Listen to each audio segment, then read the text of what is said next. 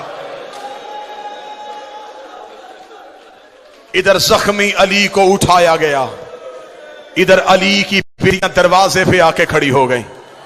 علی کی آواز آئی، حسن میرے صحابہ کو واپس بھیج دے، میں علی گوارا نہیں کرتا میری زینب کی آواز کسی صحابی کے کان میں چلی. امیر المومنین کو گھر میں لایا گیا.